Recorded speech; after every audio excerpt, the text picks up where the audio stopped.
As mulheres flores. As mulheres da minha família gestavam jardins furiosos.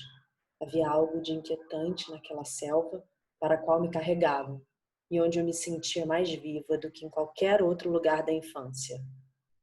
Ainda sem perceber que era lá que o coração daquelas mulheres pulsavam em desatino, para onde escapavam de um corpo em que o desejo fora sepultado sob a lápide do casamento, das convenções e dos dias.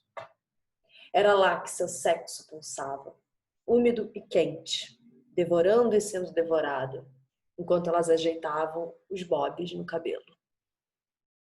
A primavera da minha infância habitava, mais do que qualquer outra geografia, o jardim de uma tia chamada Ivone. Essa tia havia sido uma das moças mais belas de Ijuí, com olhos verdes de gata brava, pele de leite e um cabelo noturno.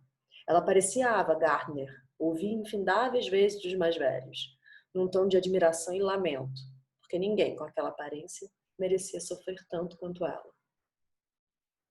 A minha tia cuidava de uma filha, que não caminhava, não falava, mas percebia a vida ao redor. Foi seu segundo parto e não ocorreu ao médico que ela tinha RH negativo e uma primeira criança com RH positivo, o que poderia causar eritroblastose fetal.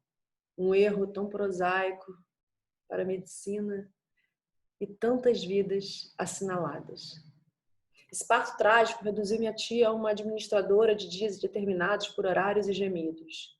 De sósia da Ava Gardner, ela se transformou, sem escalas, na pobre mãe de uma filha excepcional. Na cidade pequena, os papéis atribuídos a cada um são de cimento. Ou arranca-se essa máscara colada no rosto, como se fosse pele, ou acabou-se. Imagino que minha tia não tenha vislumbrado escolha. Quando eu nasci, esse lugar cimentado já era dela. O jardim nasceu logo depois. Se no cotidiano ela se resignou aos canteiros ordenados da aparência, às cores discretas e às combinações comportadas, seu quintal era uma subversão da ordem.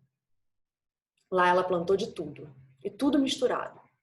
Deixava essa Babel exuberante crescer e multiplicar-se, segundo os humores de cada espécie, e fingiu não ver quando outras, alienígenas, imiscuíram-se pelos muros.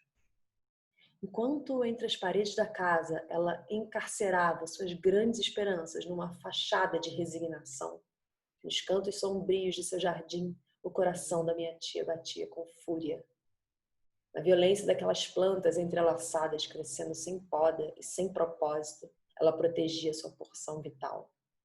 Impedia que a tragédia da vida, não como ela é, mas como nos obrigam a acreditar que seja, arrancasse o melhor dela fingindo ser erva daninha.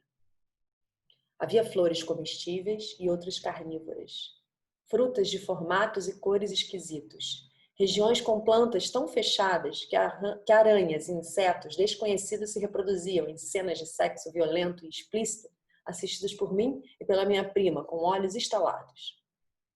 Nesse espaço de liberdade, como uma criança sem tempo, eu comia flores, mastigava formigas e testemunhava os louva-a-Deus perderem literalmente a cabeça durante a cópula. Não era um jardim, era uma floresta. Darwin poderia ter construído pelo menos uma parte de sua teoria sem sair do jardim da minha tia. Eu dormia em casa, mas sempre que podia, consumia os dias ali. E me consumia enquanto as estações se sucediam, produzindo nada além de si mesmas. A cruel padronização da vida no lado de fora dos muros só era suportável porque eu podia me entregar ao caos da vegetação indomável daquele jardim. Não era capaz de racionalizar, mas sentia que apenas o caos fazia sentido.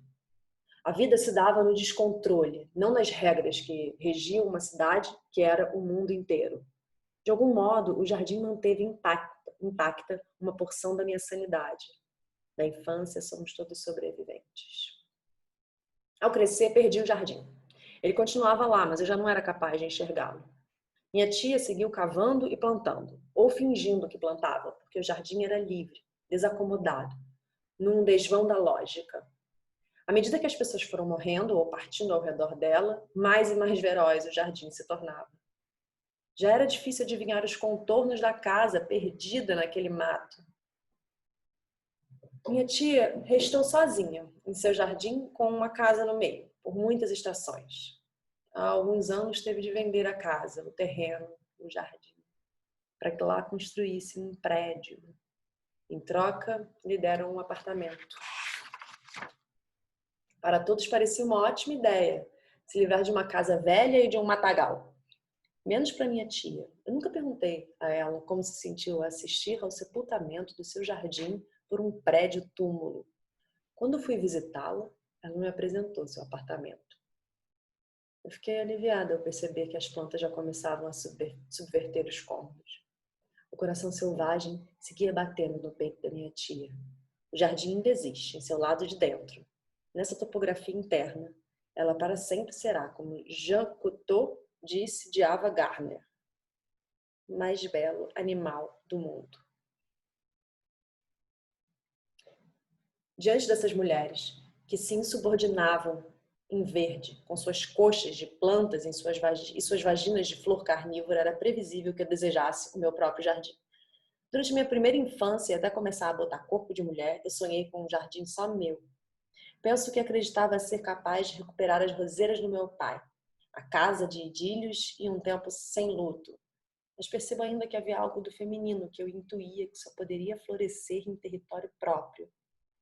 Quando meus pais anunciaram que na casa nova voltaríamos a ter um jardim, algo em mim se reparou, como artérias compridas que se recosturam por dentro em velocidade acelerada.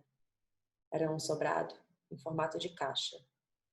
Durante a construção, eu olhava à vista do meu quarto e enxergava lá de cima o que para mim era um bosque. Árvores retorcidas e mato fechado como eu, que não temia aranhas, preferia. Sonhei com essa casa nova, muito. Só bem no fim, espantados com o meu ardor diante da paisagem que avistava da janela, meus pais perceberam um engano. O que eu via era o terreno do vizinho. O nosso jardim era um retalho de 1 metro de largura, recortado no cimento, onde por muitos anos eu tentaria plantar milhos que só me davam espigas inconclusas como fetos abortados. Muitas mulheres da família, minha mãe era a única divorciada dos jardins. Dá muita sujeira, ela dizia. Eu a amaldiçoava, magoada e confusa com o tanto mesmo, que ela parecia me negar com sua recusa. Aos poucos, penso ter compreendido a sua relutância. Ela talvez temesse não o jardim, mas o seu avesso, a resignação, o queixume, o lugar de vítima. De sua maneira, rebelou-se com a sina feminina do seu tempo, na cidade pequena, e me legou uma herança que também me traz até aqui. Por sua causa, as orquídeas que moram na minha janela e procriam furiosamente sabem que, em algum momento, eu talvez as mastique. Minha mãe me negou as flores, mas me obrigou a criar dentes.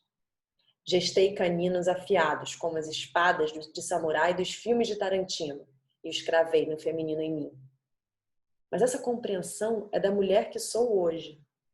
Para a menina que fui, a casa nova não seria nova. Ela inteira me traía, e para mim jamais haveria um lar. Só fui me reconciliar com o sobrado em formato de caixa quando me tornei adulta, muito tempo depois de partir em busca do mundo. Quando já sabia que as casas despertariam em mim uma desconfiança instintiva, eu nunca ficaria em nenhuma delas por mais de alguns anos, numa mudança sem fim. Para cada uma eu arrasto caixas que jamais abro, memórias que escapam do lacre e me assombram à noite. E um dia bato a porta e me vou para outra, com ainda mais caixas. De certo modo, sou uma moradora de rua com casas temporárias, carregando pela vida uma bagagem da qual não consigo ou não quero me livrar. E talvez, nesse não lugar entre casas, eu tenha vivido na infância uma quase morte. Literal, como fui, sou. Mas ainda antes das palavras. Ou talvez fosse apenas uma bactéria glutona, indiferente do jardim selvagem que me habitava, mas que eu desconhecia, que me despachou para o hospital no dia da mudança.